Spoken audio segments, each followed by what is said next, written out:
رحم اللہ من قرأ الفاتحہ۔ بسم اللہ الرحمن الرحیم الحمد للہ رب العالمین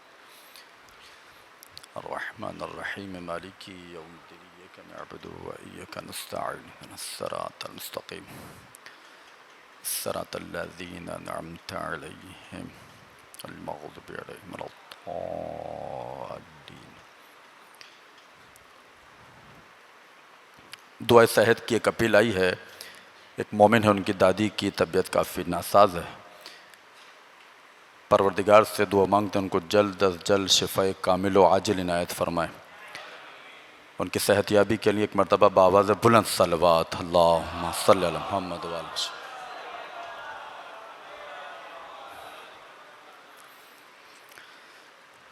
اعوذ باللہ من الشیطان اللعین الرجیم، بسم اللہ الرحمن الرحیم۔ حسبنا اللہ ونعم الوکیل، نعم المولا ونعم النصیر۔ افوض امری الی اللہ، ان اللہ بصیر بالعباد۔ والصلاة والسلام والتحیۃ والاکرام سیدنا ومولانا ومولا الثقلین جد الحسن والحسین بالقاسم محمد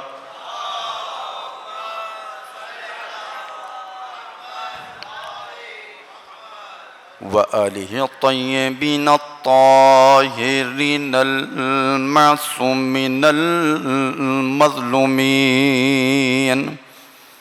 واللعنۃ الدائمۃ علی اعدائہم اجمعین، من الآن الی قیام یوم الدین۔ اما بعد، فقد قال اللہ سبحانہ وتعالی فی کتاب المجید والفرقان الحمید، وہو اصدق القائلین۔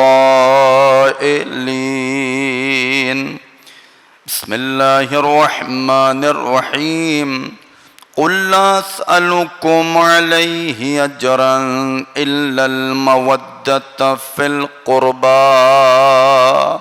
صلوات علی محمد و آل محمد۔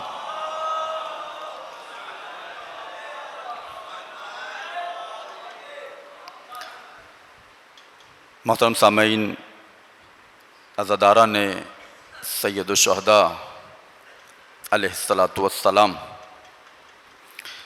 مسلسل ہماری گفتگو جاری ہے زیارت جامع کبیرہ اور تجلیات عنوان کے ذیل میں، اور مختلف فقرے آپ کی خدمت میں پیش کیے جا رہے ہیں۔ آج بھی ایک بہت ہی اہم فقرے کی طرف اشارہ کرنا ہے کہ جس میں امام ہادی علیہ السلام ایک بہت بڑی فضیلت کو خود اپنی اور آل محمد کی بیان کرنا چاہ رہے ہیں۔ وہ فقرہ کیا ہے؟ مولا فرماتے ہیں ان ذکر الخیر کنتم اولہ واصلہ وفرعہ ومعدنہ ومأواہ ومنتہا۔ بہت عجیب فقرہ ہے۔ اس میں مولا بیان کر رہے ہیں کہ اگر کسی کے سامنے خیر کا تذکرہ کیا جائے تو یاد رکھنا ہم آل محمد اس خیر کی اصل بھی ہیں، وفرعہ اس خیر کی فرع بھی ہیں، ومعدنہ اس خیر کی معدن بھی ہیں۔ انشاءاللہ میں ایک ایک لفظ کی تھوڑی تھوڑی تشریح پیش کروں گا۔ اس کے بعد مولا فرماتے ہیں نہ صرف یہ بلکہ ومأواہ ہر چیز کا مأوا بھی ہے، ومنتہا ہر شے کی ہر خیر کا ہم منتہا بھی ہے۔ ایک ایک لفظ اپنے اندر ایک مفہوم رکھتا ہے۔ یقیناً مولا امام ہادی جو بیان کر رہے ہیں، امام کے ذہن میں ہر ایک لفظ کی ایک خصوصیت ہوگی، تبھی امام بیان فرما رہے ہیں۔ پہلے تو خیر واضح ہو، خیر کیا ہوتی ہے؟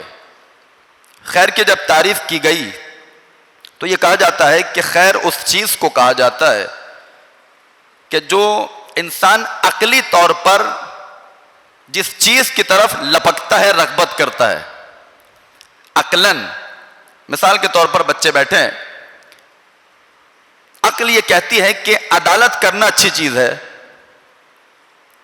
اور عقل ہی کہتی ہے کہ عدالت کے مقابلے میں ظلم کرنا بہت بری چیز ہے. یہ ایک پوری داستان ہے، پوری بحث ہے علماء کلام کے درمیان کہ عدالت ہر کسی کو اچھی لگتی ہے عقلاً، ایک قانون پاس ہوا ہے، صداقت اچھی چیز ہے، اس کے مقابلے میں جھوٹ بولنا بہت بری چیز ہے. انشاءاللہ روایات کی روشنی میں بھی بیان کروں گا کون کون سی چیزیں خیر ہیں. میں صرف تعریف کر کے انشاءاللہ آگے بڑھنا چاہ رہا ہوں. تو خیر بس کیا ہو گئی؟ خیر کی تعریف یہ ہو گئی کہ جس کو عقل جو ہے وہ قبول کرے، عقل جس شے کو قبول کرے، کیونکہ عقل جو ہے وہ ہمیشہ رغبت دکھاتی ہے اچھی چیز کی طرف، خیر کی طرف. اگر کوئی عدالت نہ دکھاتا ہو، اس سے بھی اگر آپ سوال کریں گے بتاؤ بھائی تمہاری عقل عدالت کے بارے میں کیا کہتی ہے، تو وہ بھی مجبوراً یہی کہے گا عقل تو کہتی ہے عدالت اچھی چیز ہے. میں اگر اس کو انجام نہیں دے رہا تو اس کا مقصد یہ نہیں ہے کہ عقلاً عدالت اچھی شے نہیں ہے. تو عزیزان گرامی، پس جس چیز کی طرف عقل آپ کی رغبت کھائے، میل کھائے، بڑھ بڑھ کر اس کو تسلیم کرے، اس کو خیر کہا جاتا ہے. اب ذرا اس جملے کو دیکھیے، ان ذکر الخیر کنتم اولا. مولا فرما رہے ہیں کہ جب بھی کسی کے سامنے دنیا میں کسی اچھائی کا، کسی نیکی کا، کسی خیر کا تذکرہ کیا جائے تو ہم سب سے پہلے ہیں جو اس نیکی پر پورے اترتے ہیں. ہمارا مقام ہے یہ. اور آپ کو معلوم ہے کہ آل محمد علیہ الصلوۃ والسلام کی جو خلقت ہے سب سے پہلے ہوئی ہے. اس حوالے سے بھی یہ اول ہیں. ظاہر خدا نے ان کو اپنے نور سے خلق کر دیا، اس سے بڑی نیکی ان کی کیا ہوگی؟ ان کا وجود پورا خیر ہی خیر ہے. خدا نے اپنے نور سے ان کو خلق کیا ہے. جب یہ بات آ گئی ہے کہ کنتم اولا، ایک سوال ذہنوں میں آتا ہے. وہ سوال کیا ہے؟ سوال ذہنوں میں آتا ہے کہ مولانا یہ جو ہم سنتے رہتے ہیں کہ اول ما خلق اللہ نوری، پیغمبر اکرم کی حدیث ہے، بہت معروف حدیث ہے کہ سب سے پہلے خدا نے میرے نور کو خلق کیا. لیکن اس کے مد مقابل ایک اور حدیث ملتی ہے کہ جو خود رسول اکرم سے ہی ہے. اس میں تو رسول اکرم یہ بیان فرما رہے ہیں اول ما خلق اللہ نوری، اول ما خلق اللہ العقل، اول ما خلق اللہ الکرسی، اول ما خلق اللہ العرش، اول ما خلق اللہ القلم. یہ سب چیزیں اول اول اول. تو ان میں اول کون سی شے ہے؟ یہ حدیث آپ نے سنی ہے نا، ٹکراؤ ہو رہا ہے. بھائی جب یہ تمام چیزیں اول ہیں تو پھر اس حدیث کا آپ کیا کریں گے؟ اول ما خلق اللہ نوری، خدا نے سب سے پہلے جو نور خلق کیا ہے وہ مجھ محمد کا نور خلق کیا ہے. اسی وجہ سے کہا جاتا ہے کہ روایتوں کی طرف آئیے، روایت اس کا جواب دیتی ہیں. معصوم کی حدیث میں اس کا جواب پوشیدہ ہے. اگر معصوم جواب نہ دیتے ہمیں معلوم نہیں ہوتا کہ ان اول اول اول سے مراد کیا ہے. جب تمام چیزیں اول ہیں، بھائی سوال ذہنوں میں آتا ہے، بچہ سوال کر سکتا ہے مولانا جب سب چیزیں اول ہیں تو ان میں اول کون سی چیز ہے، کون سی شے ہے؟ تو ابا بصیر جو مولا کے بہت ہی مشہور صحابی ہیں، پانچویں سرکار کے، پانچویں مولا کے، امام کی خدمت میں گئے. یہی کنفیوژن تھی. پہنچے امام کی خدمت میں، کہتے مولا آپ کے جد کی ایک حدیث ہم نے سنی ہے، میں نے حدیث دیکھی ہے. وہ حدیث کہہ رہی ہے کہ اول ما خلق اللہ نوری، خدا نے سب سے پہلے میرے نور کو خلق کیا. اور آپ ہی کے جد یہ فرما رہے ہیں کہ خدا نے سب سے پہلے کرسی کو خلق کیا.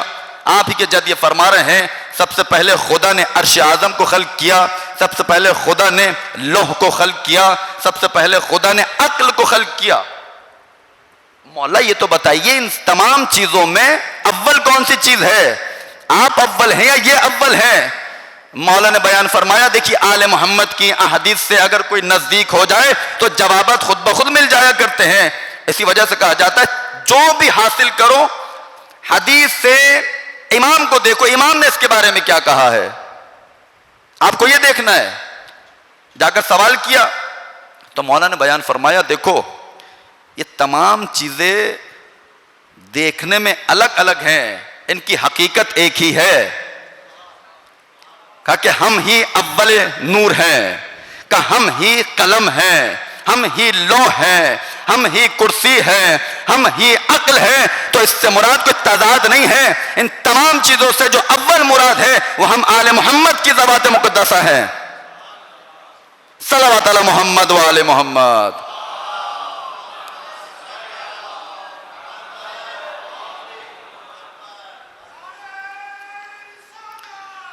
یا رسول اللہ۔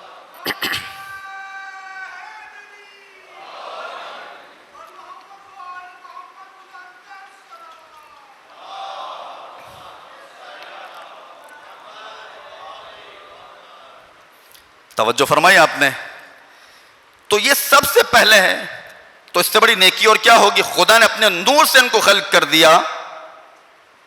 اب آئیے جو الفاظ استعمال ہوئے ان کا معنی کیا ہے؟ ان ذکر الخیر کنتم اولا، اول میں نے بتا دیا کیونکہ ان کو سب سے پہلے خدا نے اپنے نور سے خلق کیا ہے۔ خلقت نورانی جو آل محمد کی ہوئی ہے وہ سب سے پہلے ہوئی ہے، ان کے بعد تمام اشیاء ان کے تصدق میں دنیا میں آئی ہے۔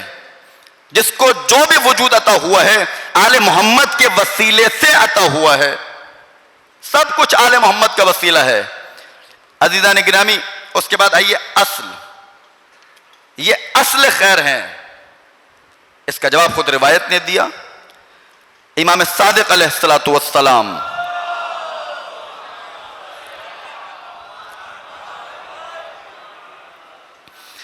امام فرماتے ہیں، نحن اصل کل بر ومن فروعنا کل بر فمن البر التوحید والصلاة والصیام وقظم الغیظ والعفو عن المسیء ورحمت الفقیر وتہد الاتجار۔ توجہ فرما رہے ہیں آپ؟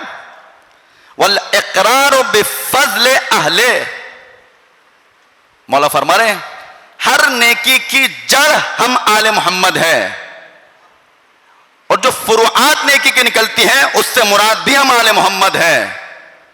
یعنی مولا نے اس میں اشارہ کر دیا، یہ جو اشارہ ہو رہا ہے کیونکہ کلام میں معصوم کے کلام سے میچ کرتا ہے، جو پہلا کہتا ہے وہی آخر کہتا ہے۔ ان کے کلام میں، ان کے کردار میں، ان کی سیرت میں، ان کے گفتار میں، ان کی رفتار میں کوئی فرق نہیں ہے۔ جو رفتار محمد کی ہے وہی رفتار میرے مولا امام زمان کی ہے، کوئی فرق نہیں ہے ان کے اندر۔ تو مولا کیا بیان کر رہے ہیں؟ نحن اصل کل بر، کہ ہم آل محمد ہر نیکی کی جڑ اور اصل ہیں۔ اس کے بعد فرماتے وَمِن فُرُوعِنَا كُلُّ بِرٍ، اور جو نیکی کی فروعات ہیں، ایک ہوتی ہے اصل اور ایک ہوتی ہے فرع۔ جو اصل سے چیز نکلتی ہے اس کو کہتے ہیں فرع۔ اصول دین اور فروع دین جو کہتے ہیں اسی وجہ سے کہتے ہیں، یعنی جن چیزوں پر بنیاد رکھی جاتی ہے ان کو اصول کہا جاتا ہے۔ بہت توجہ کیجئے گا، یعنی مولا یہاں پر جو بیان کر رہے ہیں نحن اصل کل بر ومن فروعنا کل بر، مولا فرما رہے ہیں ہر نیکی کی اصل بھی ہم آل محمد ہیں اور ہر نیکی کی فرع بھی ہم آل محمد ہے۔ اس کے بعد مولا ایک ایک کر کے خیر کو گنوا رہے ہیں۔ بر یعنی خیر، نیکی۔ مولا فرما رہے ہیں وَمِنَ الْبِرِّ التَّوْحِيدُ، سب سے بڑی نیکی کیا ہے؟ خدا کو ایک ماننا، خدا کو ایک جاننا۔ خدا احد ہے، قل هو اللہ احد، خدا احد ہے۔ احد اسے کہا جاتا ہے جس کے کوئی دوسرا نہیں ہوا کرتا ہے۔ بھائی واحد اور ہوتا ہے، احد اور ہوتا ہے، واحد کا دوسرا موجود ہو سکتا ہے احد کا کوئی ثانی نہیں ہوتا ہے. اس لیے توحید کا جو جلوہ ہے قرآن مجید میں وہ سورہ توحید میں نظر آتا ہے. قل هو اللہ احد. تو مولا کیا بیان کر رہا ہے؟ فمن البر التوحید. کہ نیکیوں میں سے ایک نیکی یہ ہے کہ خدا کو ایک جانو، احد مانو. اس کے بعد کیا بیان کر رہے ہیں؟ والصلاۃ والصیام. کہ نیکیوں میں سے ایک نیکی یہ ہے کہ انسان نماز پڑھے، انسان روزہ رکھے. وَقَظْمُ الْغَيْظِ. اور جب کسی بات پر انسان کو غصہ آ جائے، ہوتا ہے نا بعض دفعہ انسان کو غصہ آ رہا ہے، اگر طبیعت کے خلاف کوئی عمل انجام دے دیا جائے تو انسان کی طبیعت ہے، فطرت ہے، اس کو غصہ آتا ہے. تو مولا کا چاہنے والا جو ہوتا ہے، دیکھیے خیر مولا بیان کر رہے ہیں، یہ بڑی بڑی نیکیاں بیان کر رہے ہیں. مولا فرما رہے ہیں وَقَظْمُ الْغَيْظِ. اگر آپ کو کسی بات پہ غصہ آ رہا ہے، اگر کوئی انسان اپنے غصے کو پی جاتا ہے تو سب سے بڑی نیکی ہے امام صادق کی نگاہ میں. گھر میں جھگڑا ہو رہا ہے میاں بیوی کا، اگر کوئی بات غلط کر بھی دی بیوی نے آپ کی، تو اس کا مقصد یہ نہیں ہے کہ اس کو سب اگلے پچھلوں کے ساتھ جو ہے وہ آپ سناتے چلے جائیں. بہت زیادہ پیش آتا ہے یہ گھریلو معاملات، بہت زیادہ پیش آتے ہیں. ماں باپ نے اگر کچھ کہہ دیا، ماں باپ غلط بھی کہہ دیتے ہیں، ماں باپ اچھی باتیں بھی کرتے ہیں، لیکن قرآن کہہ رہا ہے کچھ بھی کر دے ماں باپ، تمہیں ان کی اطاعت کرنی ہے. فَلَا تَقُلْ لَهُمَا اُفٍّ. کہ ان کو اف مت کہنا. تو قَظْمُ الْغَيْظِ، غصے کو پی جانا. اس کے بعد مولا بیان فرماتے ہیں کہ جو باکمال انسان ہوتا ہے، نیکی یہ ہے کہ جو بھی دنیا میں آپ کو نظر آ رہا ہے کہ کمال والا انسان ہے، یہ انسان اچھا ہے، قابل تعریف ہے، اس کے کمال کو ایکسپٹ کرنا، قبول کرنا، یہ بھی نیکی ہے. آپ نے کسی میں کمال دیکھا، کمال دیکھ کر آپ نے کہا نہیں اس میں تو یہ ہے، اس میں تو وہ ہے، نکتہ چینی آپ نے کرنا شروع کر دی. دیکھیے مولا سے منع فرما رہے ہیں، کسی میں جو اچھائی ہے اس کی تعریف کیجئے. تو عزیزان گرامی، تو مولا نے کیا بیان فرما دیا؟ ہم اصل نیکی ہیں، خیر کی اصل ہم ہیں. اس کا مقصد کیا ہوا؟ مولا نے بتا دیا خیر اور ہوتی ہے اور اہل خیر اور ہوا کرتے ہیں. اور اچھا کروں اس کو، عین خیر اور چیز ہوا کرتی ہے اور اہل خیر اور ہوا کرتے ہیں. عین یعنی خود مجسمہ نیکی اور خیر جو ہے مولا بیان کرنا چاہ رہے ہیں وہ ہم آل محمد ہے. یعنی نماز کوئی اگر اچھی پڑھ لے تو یہ تصور مت کرے کہ میں نے بہت بڑی نیکی کو انجام دے لیا ہے. بھائی جس کی وجہ سے نماز باقی ہے، اگر آپ نے نماز پڑھ لی، اگر آپ کا دل ولی خدا کے سامنے نہیں جھکا ہوا ہے تو اس نماز کا کیا فائدہ؟ وہ نماز کب وزنی بنے گی؟ جب آپ خود خیر سے متصل ہوں گے، عین خیر سے متصل ہوں گے. اور اس کی سب سے بارز اور آشکار مثال آپ نے اگر دیکھنی ہے تاریخ میں تو وہ کب ملتی ہے؟ وہ اس وقت ملتی ہے جب حدیث قصہ کی باری آتی ہے. جب چادر میں یہ تمام افراد جمع ہوئے تو جناب ام سلمہ نے کیا کہا تھا؟ یا رسول اللہ میں بھی آ سکتی ہوں چادر کے اندر. کیا کہا تھا؟ انکی علی الخیر. کہ تم خیر پر تو ہو لیکن چادر والی نہیں ہو. اس کا مقصد کیا ہے؟ رسول نے سمجھا دیا اہل خیر اور ہوتے ہیں، اہل بیت اور ہوا کرتے ہیں. صلوات علی محمد و آل محمد.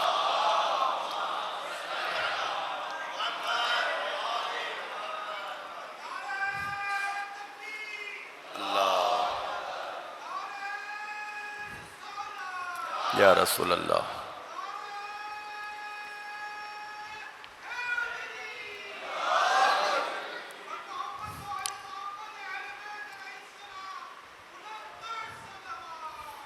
اللہم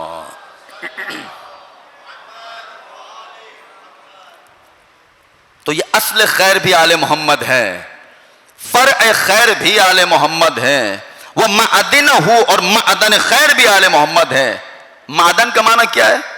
معدنیات جو آپ بچپن میں پڑھتے تھے کتابوں میں، معدنیات جو زمین کے اندر سے اخذ کی جاتی ہیں. مثلا ایک خام لوہا، خالی لوہا جو نکالا جاتا ہے زمین کے اندر سے، لوہا معدنیات میں سے ہے. یہ مثال کے طور پر نمک کی ایک معدن ہوتی ہے، یا گولڈ کی، سونے کی ایک معدن ہوا کرتی ہے. بہت توجہ کیجیے گا اس لفظ کے اوپر. مولا یہاں پر جو لفظ یوز کر رہے ہیں وہ معدنہ، اور ہم ہی معدن خیر ہیں. یعنی کیا مقصد؟ اب دنیا میں دیکھیے بہت ساری معدنیات آپ کو ملیں گی. نمک کی الگ معدن ہے، لوہے کی الگ معدن ہے، گولڈ کی اور سونے کی الگ معدن ہے. تو دنیا میں مختلف معدنیات ایک جگہ سے آپ کو نہیں ملیں گی. توجہ کیجیے گا، ایسا نہیں ہے کہ آپ کو گولڈ کی معدن کان والی میں مل جائے، اس میں ہی جو ہے وہ لوہا مل جائے. ایک ہی معدن سے بہت ساری چیزیں آپ نہیں عکس کر سکتے ہیں. مولا کہاں پر آپ کو لے جانا چاہ رہے ہیں؟ مولا بیان کر رہے ہیں کہ ہم معدن خیر ہیں. یعنی مولا نے سمجھا دیا دنیا میں جتنی بھی خیر چیزیں ہیں آپ تصور کر سکتے ہیں. معارف خیر ہے، توحید خیر ہے، نماز خیر ہے، روزہ خیر ہے، قزم الغیظ اپنے غصے پر قابو پا لینا خیر ہے، اپنے پڑوسیوں کا خیال رکھنا خیر ہے، اپنے والدین کے ساتھ نیکی کرنا خیر ہے، لوگوں کے کام آنا خیر ہے. یعنی جتنی بھی خیر آپ تصور کر سکتے ہیں مولا نے بتا دیا کہ دنیا کی معدن اور ہوا کرتی ہے. دنیا میں ہر معدن کے لیے ایک الگ معدن ہوتی ہے، لیکن ہم آل محمد ایسی معدن ہے خیر کی، جتنی بھی نیکیاں آپ دیکھنا چاہتے ہیں وہ ایک ہی معدن میں نظر آئیں گی، جس معدن کو قلب امام معصوم کہا جاتا ہے.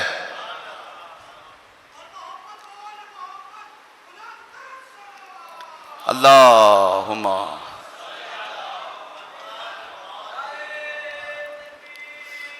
اللہ اکبر.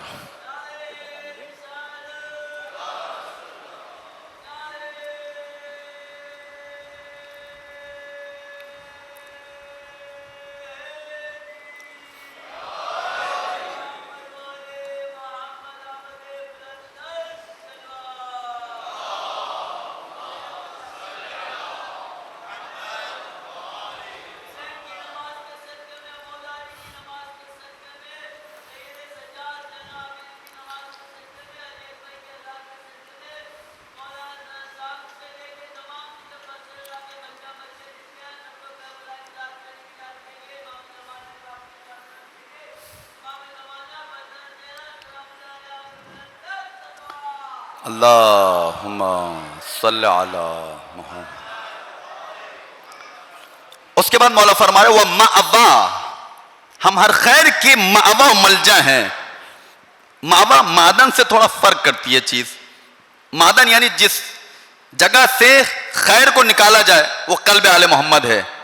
اس کے بعد جو دوسرا لفظ مولا استعمال کرے وہ مأوا. مأوا معدن سے فرق کرتی ہے. کیسے؟ دیکھیے معدن یعنی جڑ، وہاں سے جو شے آپ نکالتے ہیں اس کو کہتے ہیں معدن. خیر کی معدن آل محمد. خیر کی مأوا کا مقصد کیا ہے؟ مأوا یعنی جب یہ معدن سے ایک چیز نکل گئی ہے، خیر کو جب نکال دیا ہے، خیر اپنی جگہ سے حرکت کر گئی ہے، اب ظاہر ہے وہ مختلف جگہوں پر پھیلے گی. مختلف نیکیاں آپ دیکھتے ہیں دنیا میں کتنی خیر ہیں. مولا فرما رہے ہیں یہ جو جتنی بھی نیکیاں دنیا میں تم دیکھ رہے ہو ہم سے نکل کے باہر آئی ہیں. اب جب یہ پلٹ کر کوئی مأوا ملجا تلاش کریں گی دوبارہ پلٹ کے ہمارے ہی پاس آئیں گی. دوبارہ پلٹ کے ان کا جو مقصد ہے، جو بازگشت ہے، وہ بھی ہماری جانب ہے. اس کو کہتے ہیں مأوا. آخر میں بیان کرتے ہیں وہ منتہا، نہ صرف مأوا بلکہ ہم آل محمد خیر کے انتہا ہیں، نہایت خیر ہیں. یعنی کمال خیر اگر دیکھنا چاہتا ہے کوئی تو آل محمد کے وجود کو دیکھ لے.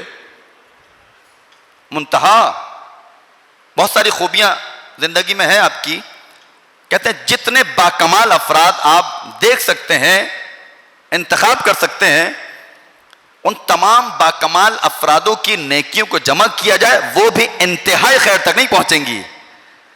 امام فرما رہے ہیں ہم ہی وہ آل محمد ہیں. ہمارا وہ مقام ہے کہ ہم جو نیکی دکھاتے ہیں اس نیکی کا کمال یہ ہے وہ نیکی انتہا تک پہنچتی ہے. یہ منتہا. عزیزان گرامی، یہ تو ان الفاظ کی تشریح تھی. اب آئیے اور روایات کی جانب دیکھتے ہیں کہ روایات میں اس خیر کی اہمیت کیا ہے. اگر اس خیر کی اہمیت کو آپ نے دیکھنا ہے تو مولا امام صادق علیہ الصلوۃ والسلام کی روایت میں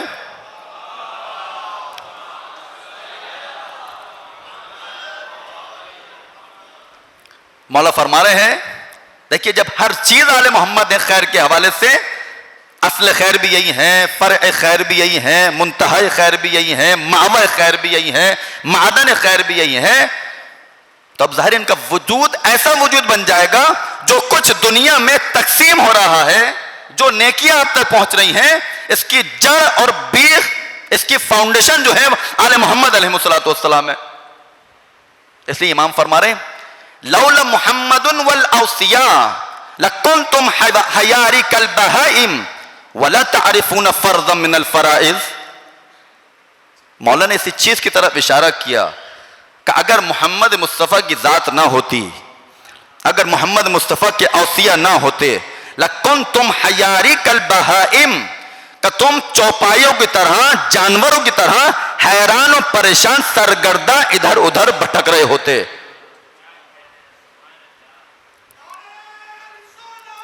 یا رسول اللہ،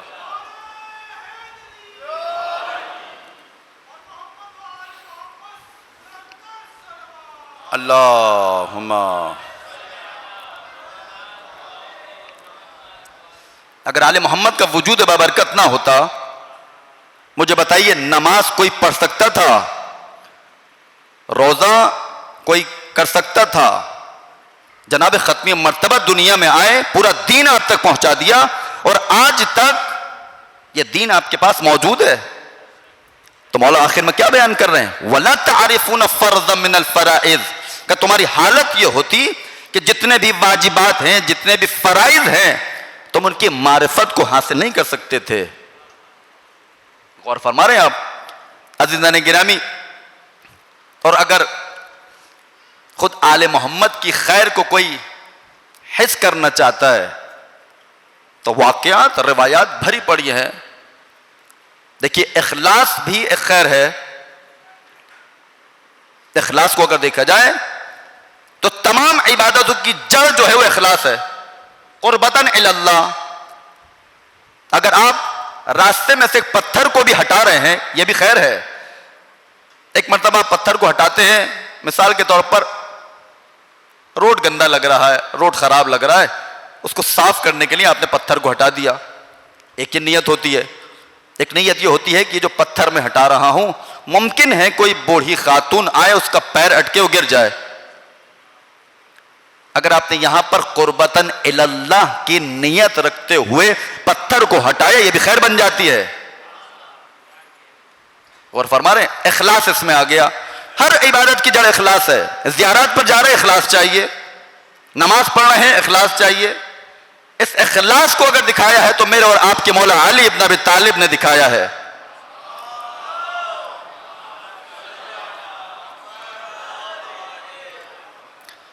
میرے مولا علی نے اخلاص کو دکھایا ہے، اور میرے مولا علی کے اخلاص سے بڑھ کر کس کا اخلاص ہوگا؟ نہ صرف مسلح عبادت پر اخلاص دکھایا ہے بلکہ جنگ کے میدان میں بھی اخلاص نظر آتا ہے. بھائی جب عمر ابن عبدود کو تلوار مارنا چاہیے، اس کے سینے پر مولا سوار ہوئے، ایک مرتبہ سینے سے اتر گئے. لوگ باتیں بنا رہے ہیں علی کو کیا ہو گیا، جیتنے والے تھے، دشمن پر قابو پا لیا تھا، کیسے اتر گئے؟ اخلاص سے علی ابن ابی طالب دیکھیے گا کہ علی خود آئے تو علی سے سوال کر لینا. آئے علی کا کیوں اتر گئے تھے؟ کہا کہ یا رسول اللہ اس نے میرے منہ پہ اپنا لعاب پھینکا تھا تو لہذا مجھے غصہ آیا. کظم الغیظ میں نے ابھی عرض کیا تھا، مجھے جیسے غصہ آیا میں اس کے سینے سے اتر گیا، کیونکہ علی ابن ابی طالب نہیں چاہتا کہ کوئی بھی عمل جو انجام دے وہ بغیر اخلاص کے اور بغیر خدا کے انجام دے.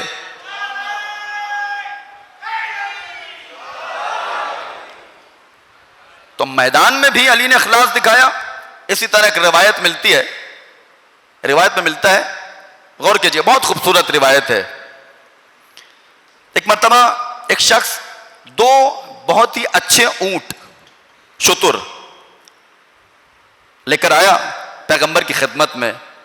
کہا کہ یا رسول اللہ یہ دو اونٹ میں آپ کو ہدیہ کرنا چاہتا ہوں، آپ کو تحفہ دینا چاہتا ہوں. ظاہر پیغمبر کی خدمت میں مختلف ہدایہ لائے جاتے تھے. تو یہ شخص بھی آیا, 2 اونٹ لے کر رسول خدا کی خدمت میں پہنچا, کہا کہ میں آپ کو ہدیہ کرنا چاہتا ہوں. رسول خدا نے کہا ٹھیک ہے. رسول خدا نے جیسے ہی یہ قبول کیا ہدیہ, اصحاب بیٹھے ہوئے تھے, اللہ کے رسول نے کہا کہ تم میں سے کون ہے کہ جو 2 رکعت نماز پڑھے اور قربتاً الی اللہ مکمل اخلاص کے ساتھ کہ اس کی توجہ ذرہ برابر بھی دنیا کی جانب نہ جائے. اخلاص دیکھیے گا میرے مولا کا. تو یہ اونٹ میں اس کو ہدیہ کر دوں گا. ایک دفعہ سوال کیا, کہا کہ کون ہے؟ کوئی کھڑا نہ ہوا. پھر رسول خدا نے سوال کیا, پھر کوئی کھڑا نہ ہوا. روایت کے مطابق 3 مرتبہ رسول نے پوچھا کون ہے جو خالصتاً خدا کے لیے 2 رکعت نماز کو پڑھے اور اس نماز کو ایسا بنائے کہ ذرہ برابر بھی اس کا نفس جو ہے وہ دنیا کی جانب متوجہ نہ ہو. کوئی کھڑا نہ ہوا. ابھی عجیب اتفاق ہے کہ ہر جگہ رسول خدا نے 3 ہی مرتبہ سوال کیا, چاہے وہ جنگ خندق ہو یا یہاں کا موقع ہو, اور ہر وقت میرا مولا علی بن ابی طالب اپنی مقام سے کھڑا ہوا. کہا کہ یا رسول اللہ یہ کام میں انجام دے سکتا ہوں. اخلاص سے علی بن ابی طالب سب سے بڑی نیکی ہے. کہا کہ میں انجام دے سکتا ہوں. اللہ کے رسول نے کہا کہ اچھا روایت کے میں جملے بھی آپ کو سنا دوں. کہا کہ یا رسول اللہ انی اصلی الرکعتین اکبر التکبیرۃ الاولی الی ان اسلم لا احدث نفسی بشیء من امور الدنیا.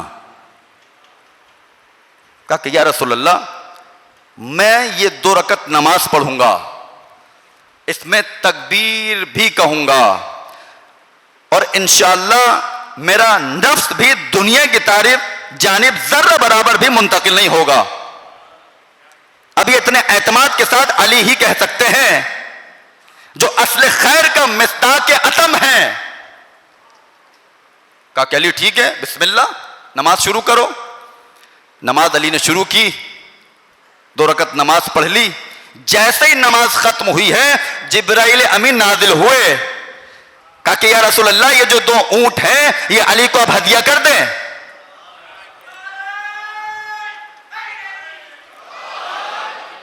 مکمل نہیں ہوئی روایت. کہا کہ یہ 2 اونٹ آپ علی کو ہدیہ کر دیں.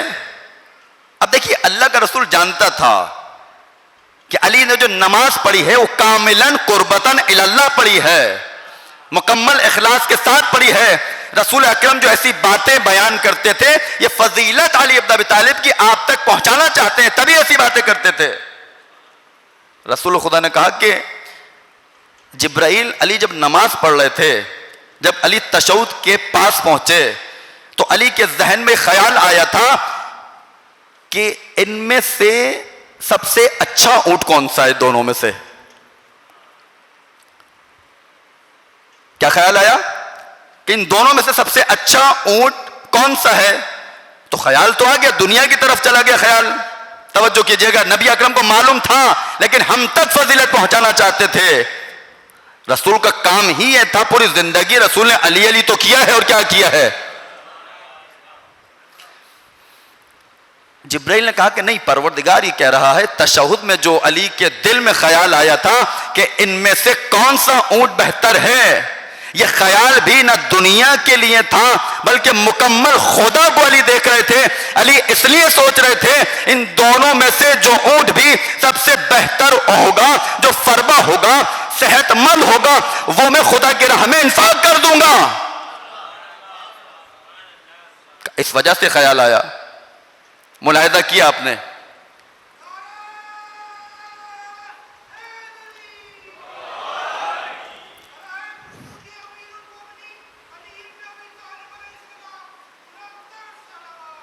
اللہ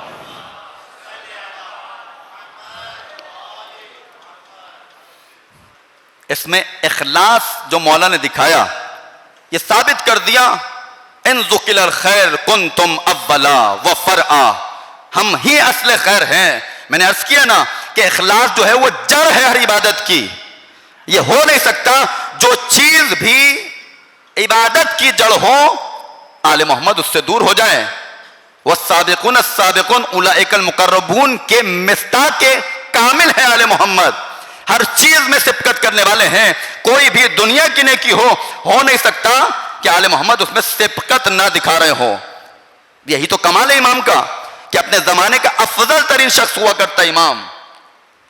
ہر حوالے سے، عبادت کے حوالے سے، سخاوت کے حوالے سے، حلم و بردباری کے حوالے سے، صداقت کے حوالے سے، عبادت کے حوالے سے، جو بھی خیر کا پہلو ہے دنیا کے اندر، اگر آپ دیکھنا چاہتے ہیں کہ اس خیر میں جو سب سے آگے ہے وہ آل محمد علیہ الصلوۃ والسلام ہے. کوئی اور ہو نہیں سکتا ہے. عزیزان گرامی، اور جو خود خیر ہوتا ہے، منبع خیر ہوتا ہے، عین خیر ہوتا ہے، اس میں صلاحیت ہوتی ہے، اس کو کہنے کی ضرورت نہیں پڑتی ہے تو تم ہمارے جانب آ جاؤ. وہ عمل ایسا کر کے دکھاتا ہے، اس کی بات میں اتنی کشش ہوتی ہے، اتنی طاقت ہوتی ہے. یہی تو معصوم کا کمال ہے. معصوم کسی عام انسان کی طرح نہیں ہوتا ہے. معصوم کی زبان کو لسان صدق بنایا خدا نے. معصوم جب بھی کوئی بات کرے گا اس میں ایسا اثر ہوگا کیونکہ خود منبع خیر ہے، خود اصل خیر ہے، خود فرع خیر ہے. عزیزان گرامی، بشر حافی امام کاظم کے دور میں بغداد میں رہ رہا ہے. امام کاظم علیہ الصلوۃ والسلام اس کے گھر کے پاس سے گزرے. جیسے گزرے تو اس کے گھر سے گانے اور موسیقی کی آواز آ رہی تھی. اب اس کی کنیز باہر آئی بشر حافی کی. امام رکے. امام نے سوال کیا، یا جاریہ صاحب الدار حر ام عبد؟ اے کنیز یہ بتا کہ اس گھر میں رہنے والا، جو اس گھر کا مالک ہے، وہ عبد ہے یا آزاد ہے؟ بہت توجہ کیجئے گا. کہنے لگی بل حر، کا آزاد بندہ ہے.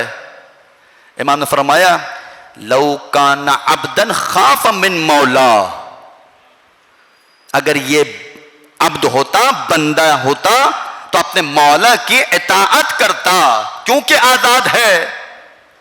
اسی وجہ سے یہ گناہ کر رہا ہے.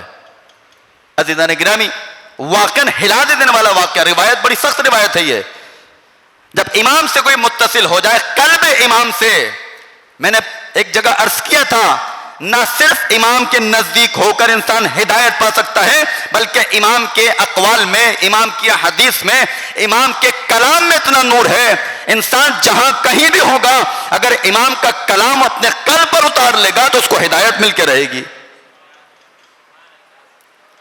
کنیز اندر گئی. کہا کہ اتنی دیر سے کیوں آئی؟ دسترخوان پہ شراب رکھ کے بیٹھا ہوا تھا.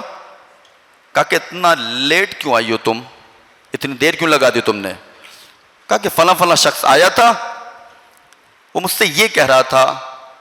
پوری داستان سنائی. اس نے یہ سوال کیا، اس گھر کا رہنے والا حر ہے یا عبد ہے، آزاد ہے یا بندہ ہے؟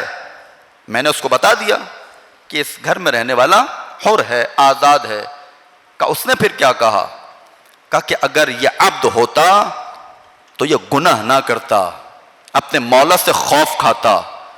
جیسے ہی بشر حافی نے یہ سنا ہے، یہ کلام امام کاظم اتنا اثر کر گیا اس کے وجود کے اندر، کہنے لگا وہ کہاں پر گیا ہے؟ کہا اس جانب گیا تھا. فوراً نکلا، چپلوں کو بھی اپنے پیر میں اس نے نہیں ڈالا، ننگے پیر مولا کے پیچھے پیچھے دوڑا. کہا آپ نے کیا کہا تھا؟ کہا میں نے یہ کہا تھا. کہا کہ آج کے بعد سے بشر حافی توبہ کرتا ہے کہ گناہ کو ہاتھ تک نہیں لگائے گا. کہا توبہ کی ہے، اور ایسی توبہ کی ہے، توبۃ نصوحا جسے آپ کہتے ہیں، ایسی توبہ کی ہے. روایت کے جملے یہ ہیں، کیونکہ حافی کہتے ہیں ننگے پیر چلنے والے کو. اس کے بعد سے اپنے پیروں میں اس نے چپل کو نہیں ڈالا تھا، یہ ننگے پیر چلا کرتا تھا. اسی کے بعد سے لوگ جب اس کو دیکھا کرتے تھے تو نہ صرف بشر کہتے تھے بلکہ بشر حافی کہتے تھے، پاپ برہنہ رہنے والا، کیونکہ امام کاظم نے اس کو ہدایت دی تھی. تو اسی حال میں یہ زندگی گزارتا گیا. جو منبع خیر ہوتا ہے تو اس کو ضرورت نہیں ہے وہی لو حجت کرے، مولانا حضرات کی طرح تبلیغ کرے، روایتیں سنائے. وہ خود منبع خیر ہے. کمال امام کا یہی ہوتا ہے. امام ہادی یہی بیان کر رہے ہیں. دیکھو اگر تم نیکی کی جڑ کو جاننا چاہتے ہو تو ہم اس نیکی کی جڑ ہیں. عزیزان گرامی، اسی وجہ سے امام رضا علیہ الصلوۃ والسلام نے روایات میں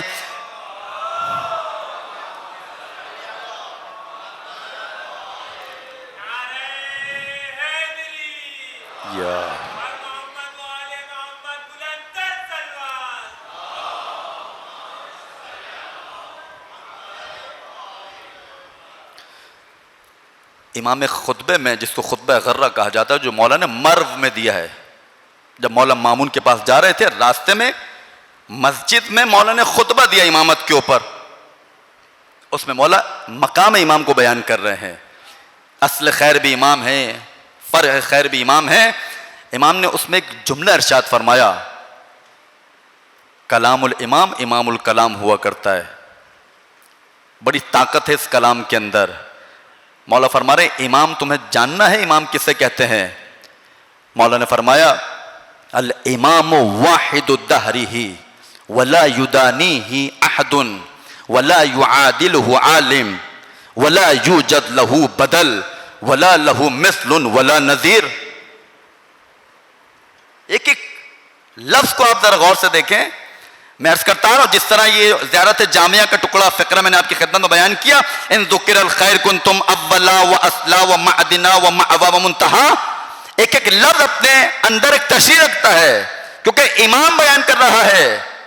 یہ زبان کوئی معمولی زبان نہیں ہے، عصمت والی زبان ہے، جو زبان متصل ہے وما ینطق عن الہویٰ کے ساتھ، تو ایک ایک لفظ میں جان ہوا کرتی ہے. امام جو یہاں پر بیان کر رہے ہیں والامام واحد دہرہ، امام اپنے زمانے کا یگانہ ہوتا ہے. امام کے مقابل میں، امام کے برابر میں کوئی آ نہیں سکتا ہے، کسی میں طاقت نہیں ہے، جرأت نہیں ہے. ولا یدانیہ احد کا امام کے نزدیک کوئی ایک آ نہیں سکتا. نزدیک بہین مانا اس کے مقام کے نزدیک، جو مقام اس کا ہے ویسے آ سکتے ہیں، لوگ آتے تھے. ولا یدانیہ احد، کوئی ایک بھی اس کے قریب نہیں آ سکتا مقام کو حاصل کرنے کے لیے کہ جو مقام امام کا ہے وہ مقام مجھے مل جائے. اصلا کوئی مقابلہ نہیں ہے. ولا یعادلہ عالم، امام رضا کی قول کے مطابق بیان کر رہا ہوں. امام رضا بیان کر رہے ہیں کہ کوئی عالم بھی امام کے معادل برابر میں آ کر کھڑا ہو نہیں سکتا ہے. نہ صرف یہ ولا یوجد لہ بدل،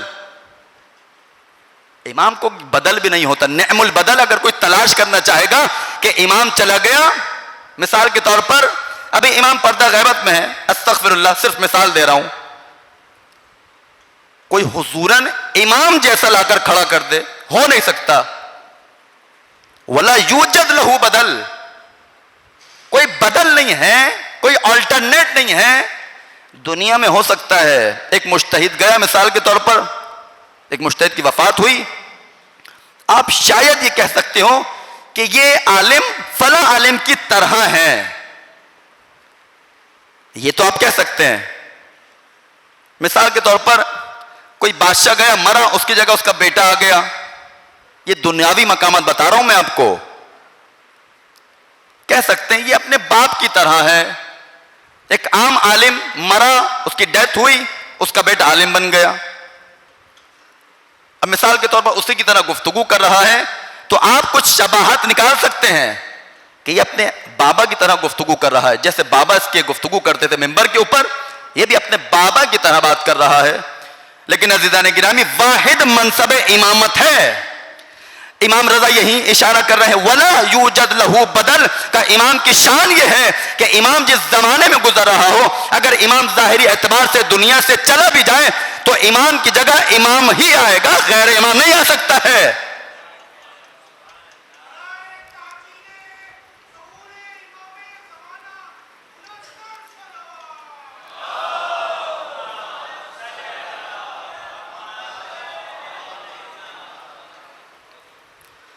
غور فرما رہے ہیں آپ؟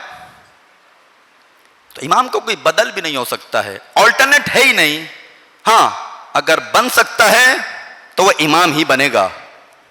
احادیث کی روشنی میں ایک امام جب جاتا ہے تو اس کے بعد یہ جو طے شدہ بات ہے، حدیث سے لو ہائی آپ کی حدیث لو میں یہ بیان کیا گیا ہے، پہلے امام یہ، دوسرے امام یہ، کہ جو جابر سے پہنچی ہے، 5 امام کی خدمت میں جب پہنچے تو پوری لمبی سی روایت ہے، تو اس میں ہر ایک امام کے بارے میں بیان کیا گیا، نہ صرف نام بیان کیا گیا، ہر امام کی خصوصیت کیا ہے وہ بھی بیان ہوئی ہے، امام کے مقام پر، امام کی جگہ پر امام آئے گا، یا الفاظ کو تبدیل کر کے کہہ دوں، معصوم کے مقام پر معصوم ہی آ کر بیٹھے گا اور کوئی آ نہیں سکتا ہے۔ اسی وجہ سے جب میرے مولا علی پیغمبر کے بعد منبر پر آئے تھے تو کیا کہا تھا؟ یہ جو مقام ہے محمد کا مقام ہے، اس پر میں ہی آ سکتا ہوں، جو قدم دوش نبی پر آ سکتے ہیں وہ قدم منبر پر بھی آ سکتے ہیں۔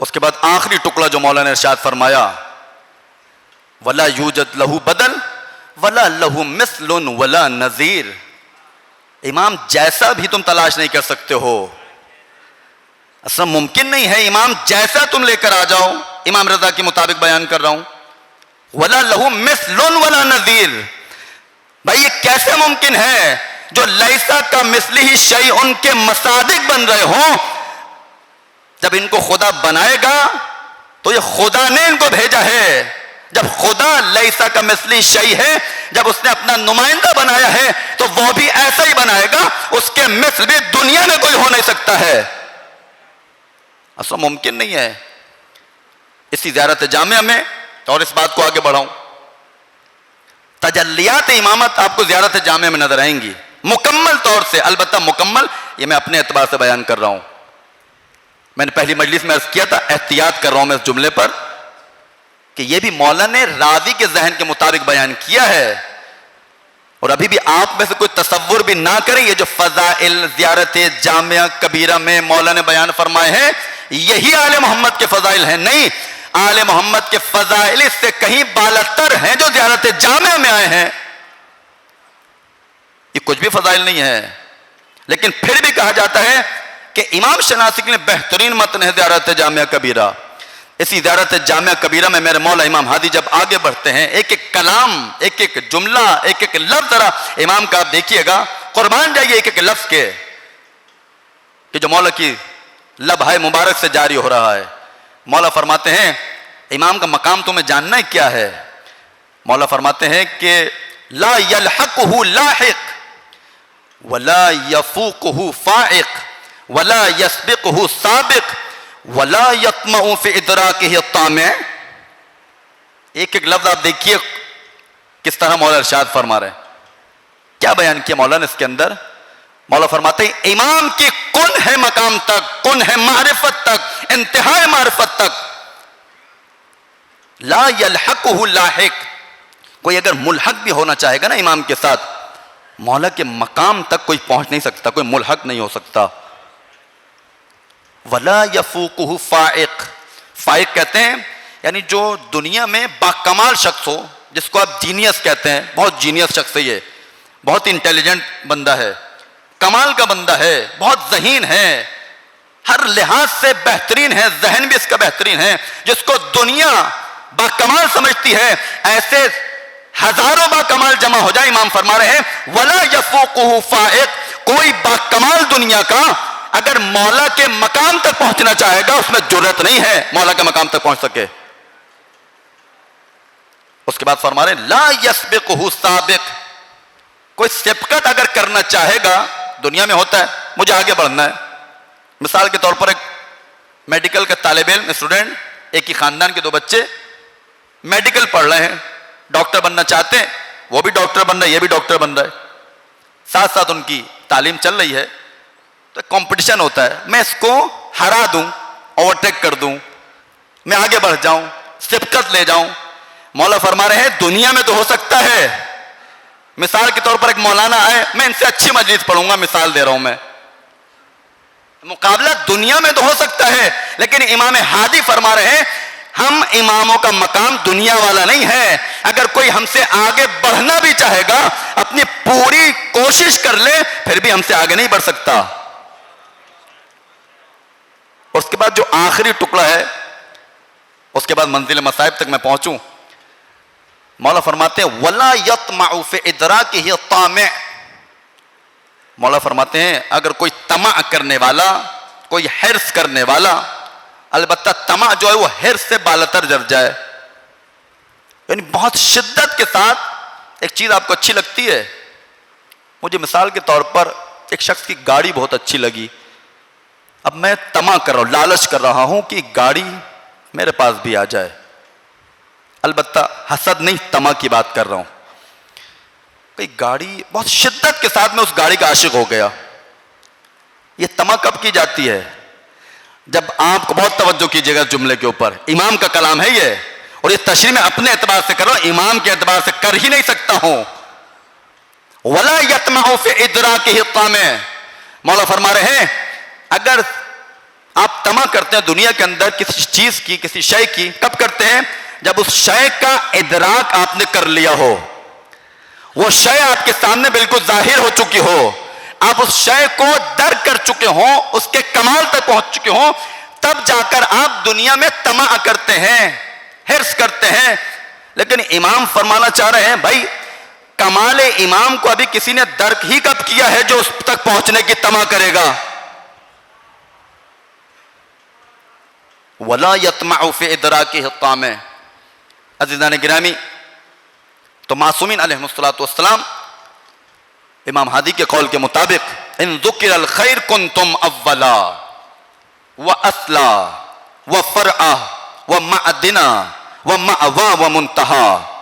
مولا جب بھی خیر کا تذکرہ کیا جائے گا تو آپ خیر کی جڑ ہیں, آپ خیر کی اصل ہیں, آپ خیر کا منتہا ہیں, آپ خیر کا مأوا بھی ہیں, خیر کا معدن بھی ہیں. اجرکم علی اللہ.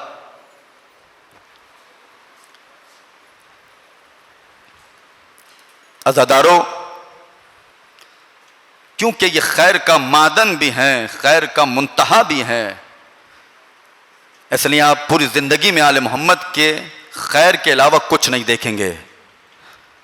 حتیٰ دشمن بھی جب گھر پر آیا تو میرے مولا امام سجاد نے اس کو اپنے گھر میں پناہ دی ہے. علی اکبر کا قاتل آ گیا, میرے مولا اس کو مہمان کے طور پر قبول کر رہے ہیں, یہ ثابت کر رہے ہیں مولا کہ ہم ہی اصل خیر ہیں, ہم ہی فرع خیر ہیں. اجرکم علی اللہ. عزادارو, شام کے مصائب اتنے سخت ہیں کہ اگر انسان پڑھتا ہے تو دل پھٹ جاتا ہے. ذہن میں جب یہ خیال آتا ہے وہ زینب کبریٰ جو پردے کے سائے میں رہنے والی ہو, عصمت کے سائے میں رہنے والی ہو, کبھی پڑوسی نے جس بیوی کی آواز کو نہ سنا ہو, وہ مجمع عام میں شرابیوں کے سامنے بازار شام میں نظر آئے. اجرکم علی اللہ. عزادارو, جب اس کاروان کو شام لایا گیا اور اس کے بعد جب دربار میں داخل کیا گیا, اب ایک مرتبہ تعارف شروع ہوا ہے. یزید ملعون تخت پہ بیٹھا ہوا تھا, نشے میں مست تھا, شراب پی رہا تھا.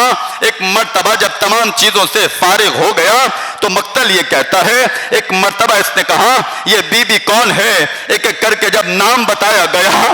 عزادارو, جب زینب کبریٰ کی باری آئی ہے, تمام بیویوں نے زینب کبریٰ کو, اس شہزادی کو ہلکے میں لیا ہوا تھا. بی بی زینب نے اپنے چہرے کو بالوں سے چھپایا ہوا تھا. اب ایک مرتبہ یہ ملعون کہتا ہے یہ جو بی بی تمام بیویوں کے حلقے میں موجود ہے, یہ بی بی کون ہے؟ عزادارو, یہ جب کہا گیا یہ زینب بنت علی ہے تو مجھے نہیں معلوم زینب کے دل پہ کیا گزری ہوگی, مجھے نہیں معلوم ابو طالب کے دل پہ کیا گزری ہوگی, مجھے نہیں معلوم محمد مصطفیٰ کے قلب پر کیا گزری ہوگی, مجھے نہیں معلوم علی مرتضیٰ کے دل پہ کیا گزری ہوگی. اجرکم علی اللہ. عزادارو, جب یزید تمام جسارت کر گیا, عزادارو اب اس کے بعد زندان میں جانے کی جب باری آئی ہے، عزادارو دربار سے جب مرخص ہوا ہے یہ کاروان، اب یزید کہتا ہے کہ انہیں زندان میں لے کر چلے جاؤ۔ عزادارو یہ کاروان جب زندان گیا ہے، اسی استا میں یزید کی جو زوجہ ہند تھی، اس کی ایک کنیز تھی، وہ اپنی ملکہ کے پاس جاتی ہے، اپنی شہزادی کے پاس جا کر کہتی ہے اے بی بی بہت خوبصورت قیدی آج شام میں آئے ہیں، وہ دربار میں بھی آئے تھے، اب وہ قیدی زندان شام میں موجود ہیں، اجرکم علی اللہ اجرکم علی اللہ۔ عزادارو ایک مرتبہ ہند کہتی ہے میں ان کو دیکھنے کے لیے نہیں جا سکتی ہوں، کہا کہ بی بی ذرا آ کر تو دیکھے، بڑے شریف قیدی معلوم ہوتے ہیں، اجرکم علی اللہ۔ عزادارو اب ہند نے فاخر لباس پہنا، اچھے کپڑے پہن کر اب ہند چلی ہے۔ ایک مرتبہ جب ہند اپنی کنیز کے ساتھ زندان شام کی جانب پہنچی، اب زندان شام میں جب اترنا چاہتی تھی، جب تمام بیویوں نے ہند کو دیکھا ہے، کسی دور میں ہند اس گھر کی کنیز ہوا کرتی تھی، آج ملکہ اور شہزادی بن کر ان قیدیوں کو دیکھنے آ رہی ہے، اجرکم علی اللہ۔ عزادارو جب ہند زندان میں اتر رہی تھی، ایک مرتبہ جب زینب کبریٰ نے تمام بیویوں نے اس ہند کو آتے ہوئے دیکھا ہے تو سب اپنے آپ کو چھپانے لگ گئی ہے، ایک دوسرے سے کہتی تھی تم اس کو جانتی ہو؟ تو بیویاں کہتی تھی یہ تو ہمیں ہند معلوم دکھائی دیتی ہے، یہ تو ہند ہے جو کل تک ہماری کنیز ہوا کرتی تھی، یہ کنیز یہاں پر کیا کر رہی ہے؟ اجرکم علی اللہ۔ عزادارو جب ہند زندان میں اتری ہے، ہند نے اپنی کنیز سے کہا کہ میرے لیے کرسی لگاؤ۔ عزادارو ہند کرسی پر بیٹھی ہے، کرسی پر بیٹھنے کے بعد ہند سوالات شروع کرتی ہے اور سوال یہ کرتی ہے اے قیدیوں بڑے شریف قیدی معلوم ہوتے ہو، مجھے ذرا یہ تو بتا دو تم کہاں کے قیدی ہو؟ عزادارو بیویاں جب یہ سنتی ہے تو بیویاں کہتی ہے ہم مدینے کے قیدی ہیں۔ ہند جیسے ہی مدینے کا نام سنتی ہے کرسی کو چھوڑ کر زمین پر بیٹھ جاتی ہے۔ بیویاں کہتی ہے اے بی بی تو نے کرسی کو کیوں چھوڑ دیا؟ ہند کہتی ہے یہ کیسے ہو سکتا ہے میرے سامنے مدینے کے باسیوں کا نام لیا جائے اور میں کرسی پر بیٹھی رہوں؟ اجرکم علی اللہ۔ عزادارو اب ایک مرتبہ کہتی ذرا مجھے یہ تو بتاؤ کہ جب تم مدینے سے چلے تھے تو مدینے کے کیا حالات تھے؟ مجھے میرے مولا علی کے گھر کی خبر دو۔ عزادارو جیسے بیویوں نے سنا ہے، جیسے علی کے گھر کا نام آیا، تمام بیویاں کہتی ہیں اے بی بی جب ہم مدینے سے چلے تھے علی کے تمام گھروں میں تالے پڑے ہوئے تھے، علی کے ہر گھر میں تالا تھا۔ عزادارو اب یہ بیویاں کہتی ہے اے بی بی تم مدینے کا کیوں پوچھ رہی ہے؟ کہتی ہے مدینے میں میرا آقا حسین رہتا تھا۔ کہتی ہے اور مدینے میں کون رہتا تھا؟ ہند کہتی ہے اور مدینے میں میری شہزادی زینب بھی رہتی تھی۔ جیسے ہی زینب کا نام آیا زینب نے اپنے چہرے سے بالوں کو ہٹایا، زینب کہتی ہے اے ہند تیری شہزادی زینب تیرے سامنے موجود ہے، اجرکم علی اللہ۔ عزادارو آخری جملہ کہ تیری زینب تیرے سامنے موجود ہے۔ اے ہند اگر اپنے آقا حسین کا جاننا چاہتی ہے جو تیرے شوہر کے دربار میں تش کے اندر جو سر رکھا ہوا ہے تیرے آقا حسین کا سر ہے، اجرکم علی اللہ، تیرے آقا حسین کا سر ہے۔ اے ہند اگر سید سجاد کو جاننا چاہتی ہے جو زندان کے دروازے پر قیدی موجود ہے، وہ تیرا مولا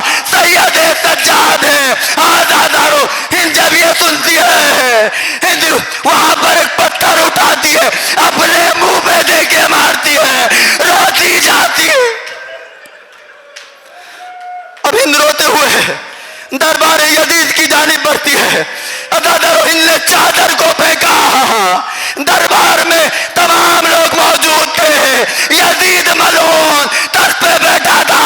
جب یزید نے دیکھا کہ اس کی زوجہ اپنی چادر کو اتار رہی ہے، اپنے دستے کھڑا ہوا، اپنی ابا کو اٹھایا، ہند پر ڈالنا شروع کیا۔ ہند کہتی ہے وائے ہو تجھ پر، تجھے میری غیرت کا بڑا خیال، آل رسول کو کربلا سے کوفہ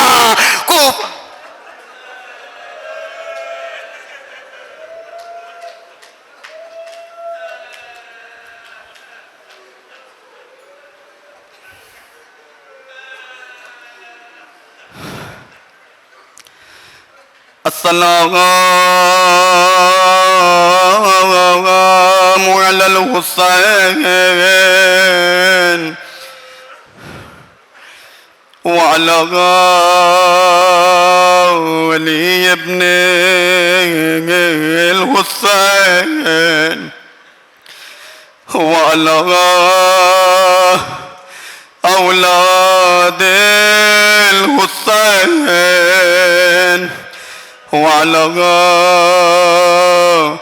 أصحاب الحسين ألا ولعنة الله على القوم الظالمين وسيعلم الذين ظلموا أي منقلب ينقلبون ما تم حسين